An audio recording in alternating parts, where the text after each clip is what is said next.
രാഹുൽ മാങ്കൂട്ടത്തിനെതിരെ പോലീസിലേക്ക് പരാതി എത്തിയിരിക്കുന്നു എന്നുള്ളതാണ്. എറണാകുളം സെൻട്രൽ പോലീസ് സ്റ്റേഷനിലേക്കാണ് പരാതി എത്തിയിരിക്കുന്നത്. പരാതിക്കാരൻ അഭിഭാഷകനായ ഷിൻഡോ എന്ന വ്യക്തിയാണ്. ഇയാളാണ് പരാതിയുമായി ഇപ്പോൾ പോലീസിനെ സമീപിച്ചിരിക്കുന്നത്.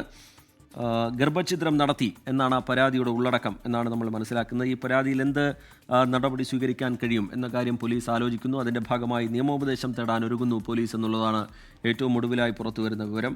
നേരത്തെ രാഹുൽ മാങ്കൂട്ടത്തിൽ മാധ്യമങ്ങളെ കാണുന്ന ഘട്ടത്തിലൊക്കെ ആവർത്തിച്ച് വ്യക്തമാക്കിയത് തനിക്കെതിരെ യാതൊരു തരത്തിലുള്ള പരാതിയും ഒരു പോലീസ് സ്റ്റേഷനിലും ഇല്ല എന്നുള്ളതാണ്. പക്ഷേ ഇപ്പോൾ ഈ പരാതിയുമായി ബന്ധപ്പെട്ട് പുറത്തു വരുന്ന വിവരങ്ങളാണെങ്കിൽ അത് പുറത്തുനിന്ന് ഒരാൾ നൽകുന്ന പരാതിയാണ്. അതിലെന്ത് നടപടി സ്വീകരിക്കാൻ കഴിയും എന്നുള്ള കാര്യം പോലീസിന് തുടർന്ന് ആലോചിക്കേണ്ടതുണ്ട്. അതിൻ്റെ ഭാഗമായാണ് ഇപ്പോൾ നിയമോപദേശം തേടിയത് എന്നാണ് നമ്മൾ മനസ്സിലാക്കുന്നത്. വിഷ്ണു സുരേഷ് വിവരങ്ങളുമായി ചേരുന്നുണ്ട് കൊച്ചിയിൽ നിന്ന്. വിഷ്ണു, ഒരു പരാതി ഇപ്പോൾ പോലീസിന് മുമ്പിലേക്ക് എത്തുന്നുണ്ട്. ഗർഭഛിദ്രം നടത്തി എന്നാണ് ആ പരാതിയുടെ ഉള്ളടക്കം. ഇതിൽ എന്ത് നടപടി പോലീസിന് സ്വീകരിക്കാൻ കഴിയും? അവരുടെ ഇതുമായി ബന്ധപ്പെട്ടുള്ള ആലോചനകൾ എങ്ങനെയാണ്?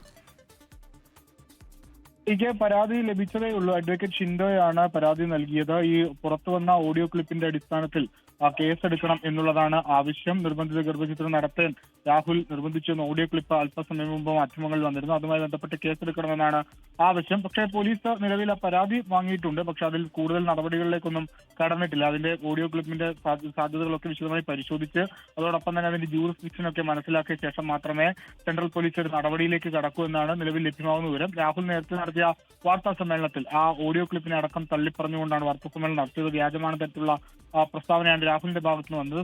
സ്വാഭാവികമായി അതിലൊരു വിശദമായ അന്വേഷണം പോലീസ് നടത്തും. അതിനുശേഷമായിരിക്കും ബാക്കി കാര്യങ്ങളിലേക്ക് നടക്കുക. എന്തായാലും ഒരു പരാതി ലഭിച്ച പശ്ചാത്തലത്തിൽ ഒരു പ്രാഥമിക അന്വേഷണം നടത്തും. അതൊരു സ്വാഭാവിക നടപടിയാണ്. അതുണ്ടാകും. അതിനപ്പുറത്തേക്ക് ഒരു അന്വേഷണത്തിലേക്ക് പോകാനുള്ള സാധ്യത എത്രത്തോളം ഉണ്ടെന്ന് പരിശോധിച്ച ശേഷം മാത്രമേ വ്യക്തമാകുകയുള്ളൂ. എറണാകുളം സെൻട്രൽ പോലീസിലാണ് അഡ്വക്കേറ്റ് ഷിൻഡോ ഇപ്പോൾ രാഹുൽ മാങ്കൂട്ടത്തിനെതിരെ കേസെടുക്കണമെന്ന് ആവശ്യപ്പെട്ട പരാതി നൽകിയിട്ടുള്ളത്. ടി കെ വിഷ്ണു, അതാണ് ഈ പുറത്തു വന്ന ഓഡിയോ ക്ലിപ്പായിരിക്കും ഈ പരാതിയുടെ ഒരു പ്രധാന കേന്ദ്രബിന്ദുവായിരിക്കുന്നത്. പക്ഷേ പോലീസിനൊരു തുടർ നടപടി സ്വീകരിക്കണമെങ്കിൽ സ്വാഭാവികമായും അതിലൊരു വിശദമായ പരിശോധന ആവശ്യമുണ്ട്. രാഹുൽ മാങ്കൂട്ടത്തിൽ സംസാരിക്കുന്ന ഘട്ടത്തിൽ അതുപോലും വ്യാജമായി നിർമ്മിച്ചതായിക്കൂടെ എന്നുള്ള ചോദ്യമൊക്കെയാണ് ഉയർത്തിയത്. അതിൻ്റെ സത്യാവസ്ഥയൊക്കെ അറിയുന്നതിന് വേണ്ടി പോലീസിന് ഒരുപാട് നടപടികളിലൂടെ മുന്നോട്ട് പോകേണ്ടി വരും. അതിനുശേഷം മാത്രമേ ഒരു തുടർ സമീപനം സ്വീകരിക്കാൻ കഴിയുള്ളൂ. വളരെ പെട്ടെന്നൊരു നടപടിയിലേക്ക് പോലീസ് അതിൽ കടക്കില്ല എന്നല്ലേ നമ്മൾ മനസ്സിലാക്കേണ്ടത് വിഷ്ണു?